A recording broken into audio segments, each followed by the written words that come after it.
नमस्कार दोस्तों, स्वागत है आप सभी का स्टडी विद 87 यूट्यूब चैनल पर। और हम लोग मध्य प्रदेश पटवारी ग्रुप बी ग्रुप डी की जो भर्तियां चल रही हैं उससे संबंधित एग्जाम की तैयारी कर रहे हैं। इसमें राजस्व निरीक्षक मध्य प्रदेश पटवारी और सहायक विकास विस्तार अधिकारी जो मध्य प्रदेश में वैकेंसियां निकली हैं इसकी एग्जाम सीरीज को कवर कर रहे हैं। और इस वीडियो में मध्य प्रदेश का इतिहास, सामान्य प्रबंधन, विज्ञान, सामान्य ज्ञान, कंप्यूटर, हिंदी एवं अंग्रेजी जैसे विषयों के प्रश्नों को विस्तार के साथ कवर कर रहे हैं। और यह आपको बता दें कि इस सीरीज की तीसरी वीडियो है। 2 वीडियो जिन्होंने नहीं देखी वे चैनल के प्लेलिस्ट में जाकर चेक कर सकते हैं। चलिए पहला प्रश्न देख लेते हैं, सामान्य विज्ञान से संबंधित है।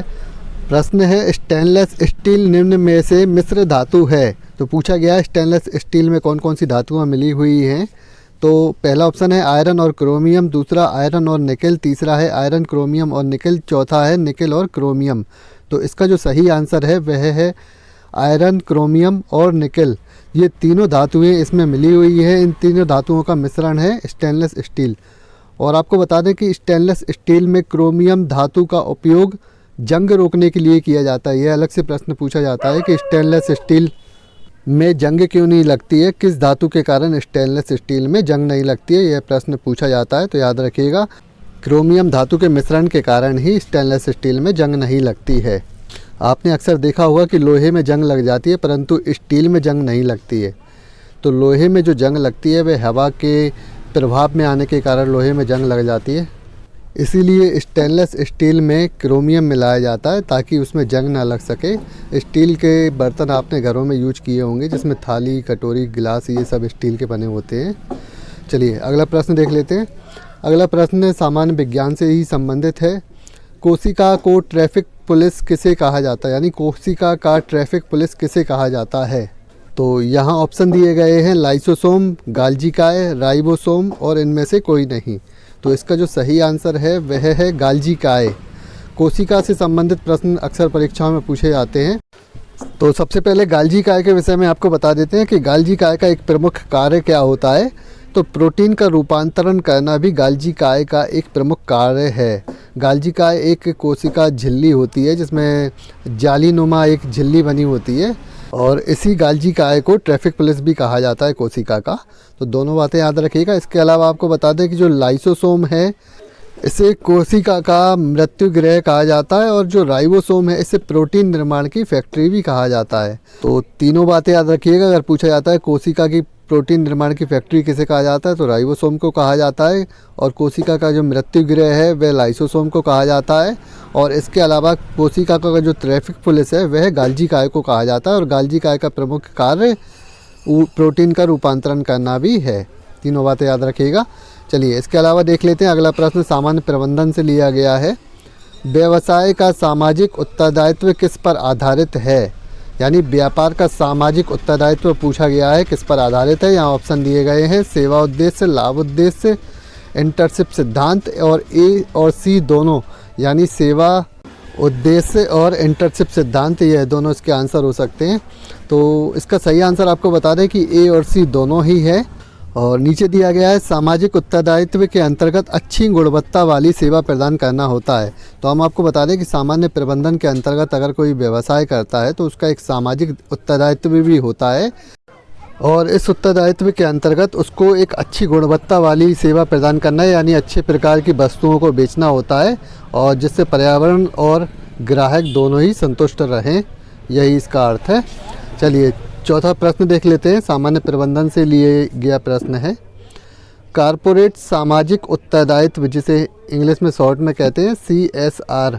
तो CSR के मानदंड कब से प्रभाव में आए। पूछा गया है कि कॉर्पोरेट सामाजिक उत्तरदायित्व का जो कब से प्रभाव में आए यह पूछा गया है। तो ऑप्शन है 1 मार्च 2014, 1 अप्रैल 2014, 1 मार्च 2015, 1 अप्रैल 2015। तो इसका जो सही आंसर है 1 अप्रैल 2014 है।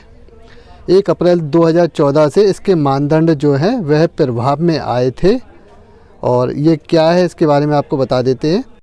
CSR एक ऐसी अवधारणा है जिसमें व्यवसायी स्वेच्छा से एक बेहतर समाज और स्वच्छ वातावरण के योगदान को चुनते हैं। तो जो पीछे हमने आपको बताया था ना सामाजिक उत्तरदायित्व व्यापारियों का क्या होता है कि एक कोई भी अगर व्यापार करता है व्यापारी तो उसे समाज में गुणवत्ता वाली वस्तुओं का आदान प्रदान करना, यानी उसका व्यापार करना है, उस एक अच्छी सेवा प्रदान करना है ग्राहक को, और साथ में पर्यावरण का भी उसे विशेष ध्यान रखना है। जैसे कि अभी पॉलीथीन बैन की गई है, आप लोगों को जानकारी होगी, तो कहीं ना कहीं जो व्यापार करते समय सामान पॉलीथीन में डाल के दी जाती थी, तो पॉलीथीन पर्यावरण के लिए हानिकारक है। तो व्यापारियों को व्यापार के साथ साथ पर्यावरण का भी विशेष ध्यान रखना है और एक स्वच्छ वातावरण लोगों को आगे उपलब्ध कराना है। तो यही एक CSR की अवधारणा है, इसे आप समझ सकते हैं। कुल मिलाकर आसान सी भाषा में कह सकते हैं कि CSR का मतलब यह है कि सामाजिक हित में कार्य करना, सामाजिक हित में ही व्यापार करना को CSR की अवधारणा है। चलिए अगला प्रश्न देख लेते हैं। अगला प्रश्न मध्य प्रदेश भूगोल से संबंधित है। मध्य प्रदेश के किस जिले से चंबल नदी की उत्पत्ति होती है? तो महत्वपूर्ण प्रश्न है। इस प्रकार के प्रश्न परीक्षाओं में पूछे जाते हैं।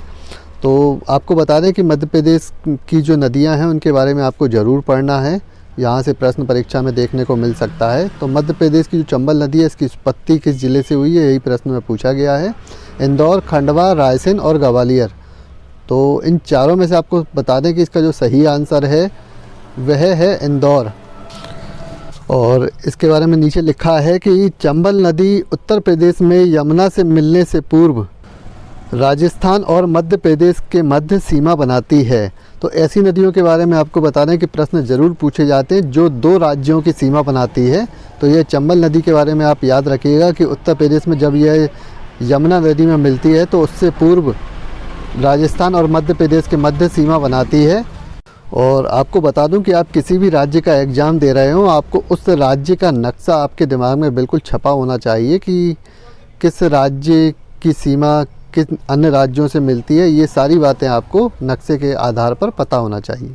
चलिए अगला प्रश्न देख लेते हैं। मध्य प्रदेश और उत्तर प्रदेश के मध्य कौन सी नदी सीमा बनाती है? तो जो अभी हमने आपको बताया कि इस प्रकार के प्रश्न पूछे जाते हैं, इन्हीं से एक महत्वपूर्ण प्रश्न और भी है। वहाँ मध्य प्रदेश और राजस्थान की सीमा बना रही थी, और यहाँ मध्य प्रदेश और उत्तर प्रदेश के मध्य कौन सी नदी सीमा बनाती है, यही प्रश्न पूछा गया है। तो चंबल नदी, क्षिप्रा नदी, बेतवा नदी और नर्मदा नदी। और इसका सही आंसर है बेतवा नदी। अगर आपको बता दें यहाँ ऑप्शन में जामनी नदी होता तो वह भी सही होता, पर अगर बेतवा नदी दिया गया है तो बेतवा नदी भी इस प्रश्न के लिए सही उत्तर है। बेतवा की सहायक नदी जामनी नदी भी उत्तर प्रदेश व मध्य प्रदेश के मध्य सीमा निर्माण करती है। तो जो अभी हमने आपको बताया वही बात प्रश्न में दी हुई है। अगर उत्तर प्रदेश और मध्य प्रदेश की सीमा बनाने वाली नदियों के बारे में पूछा जाए तो बेतवा नदी भी याद रखिएगा, और बेतवा की जो सहायक नदी है जामनी नदी, वह भी इन दोनों प्रदेशों की सीमा पर ही बहती है। चलिए अगला प्रश्न सामान्य हिंदी से पूछा गया है। तिलांजलि का शुद्ध रूप निम्न में से कौन सा है? तो तिलांजलि जो सही शब्द है वह किस रूप में लिखा जाता है, ऑप्शन में दिए गए हैं, और चारों ऑप्शन आप देख लीजिए, इसमें से सही आंसर कौन सा होगा। फिर आपको बता देते हैं इसका सही आंसर कौन सा है, क्योंकि इस प्रकार के शुद्ध रूप के प्रश्न भी आपको परीक्षा में देखने को मिलेंगे। तो इसका सही आंसर है ए, जो लिखा हुआ है तिलांजलि। और आपको बता दें कि तिलांजलि एक स्त्रीलिंग शब्द है। अगर यह भी पूछा जाता है कि तिलांजलि कौन सा शब्द है, स्त्रीलिंग, पुरुषलिंग या इसके अलावा कोई भी शब्द दिया होता है, तो याद रखिएगा तिलांजलि एक स्त्रीलिंग शब्द है। और तिलांजलि का अर्थ क्या है तो वह भी बता देते हैं। हमेशा के लिए साथ छोड़ना, यानी हमेशा के लिए अगर कोई साथ छोड़ देता है तो वह उसकी तिलांजलि हो जाती है। तो यह तिलांजलि का अर्थ भी है। तो तीनों बातें याद रखिएगा। तिलांजलि का सबसे पहले तो शुद्ध रूप याद रखिएगा। अंजलि का जो लाप मात्रा है ई की, वह छोटी ई की रहेगी। खासकर यहाँ काफ़ी लोग मिस्टेक कराते हैं परीक्षा में, तो ये महत्वपूर्ण तीनों बातें तिलांजलि के विषय में याद रखिएगा। तिलांजलि का शुद्ध रूप महत्वपूर्ण है। चलिए अगला प्रश्न देख लेते हैं। मुनींद्र शब्द में कौन सी संधि है? तो संधियों से प्रश्न भी आपको परीक्षा में देखने के लिए मिलेगा, आपके सिलेबस में दिया गया है। और मुनींद्र जो शब्द है इसमें कौन सी संधि है पूछा गया है। विसर्ग संधि, अयादि संधि, दीर्घ संधि और व्यंजन संधि। तो मुनींद्र में आपको बता दें कि जो सही आंसर है इसका दीर्घ संधि है। दीर्घ संधि किस प्रकार है आपको बता देते हैं। तो पहले मुनींद्र की संधि विच्छेद देख लेते हैं। मुनि प्लस इंद्र अर्थात मुनींद्र। तो इसमें छोटा ई प्लस छोटा ई इक्वल टू बड़ी ई बनती है, यानी दो छोटी ई को मिला करके बड़ी ई मिलती है।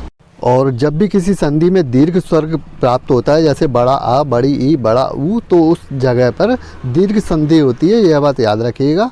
और जैसे कि एग्जाम्पल आपको बता देते हैं, विद्यालय, विद्या प्लस आलय, इसमें आ और आ मिला करके बड़ा आ मिलता है और यही विद्यालय भी दीर्घ संधि में है। अगला उदाहरण ग्रीस भी है।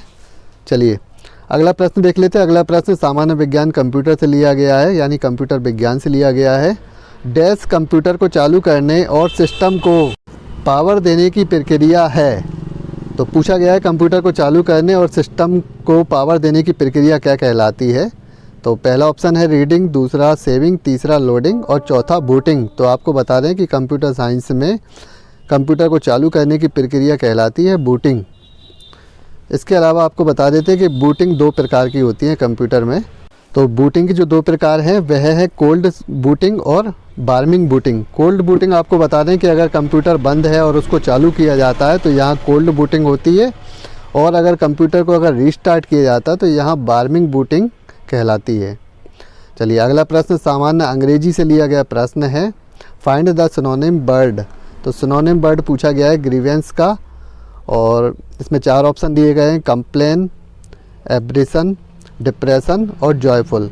तो सबसे पहले आपको ग्रीवेंस का जो अर्थ है वह मालूम होना चाहिए सिनोनिम वर्ड के लिए। पिछली भी वीडियो में हमने आपको बताया था कि सिनोनिम वर्ड का अर्थ है पर्यायवाची यानी समान अर्थ वाले शब्द। तो ग्रीवेंस का जो सिनोनिम वर्ड है इसका जो सही आंसर है वह है कंप्लेन।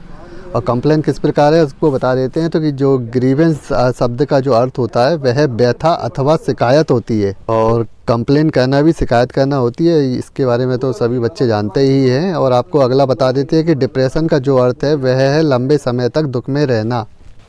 तो इसका आंसर डिप्रेशन तो हो नहीं सकता था। और जॉयफुल के बारे में आप सभी जानते हैं, इसको बताने की ज़रूरत नहीं है। और एवरेशन का जो अर्थ है मैं आपको बता दूं, किसी चीज़ को कुदरना, अर्थात किसी चीज़ को कुचलना। तो ग्रीवेंस का जो अर्थ है व्यथा शिकायत, और इससे हमें आंसर इसका मिलता है कंप्लेन। बाकी तीनों शब्दों के हमने आपको हिंदी मीनिंग बता दिए हैं। इस प्रकार आपके धीरे धीरे सिनोनिम और एंटोनिम वर्ड, एंटोनिम जो आपको बता दें विलोम शब्द होते हैं उनको अंग्रेजी में एंटोनिम कहते हैं। और ये सभी वर्ड आपको धीरे धीरे हम वीडियो के माध्यम से कवर करा देंगे। तो चलिए अभी इन्हीं 10 प्रश्नों के साथ इस वीडियो को समाप्त करते हैं। इस प्रकार की वीडियो आगे पाने के लिए चैनल को सब्सक्राइब ज़रूर कर लें। धन्यवाद।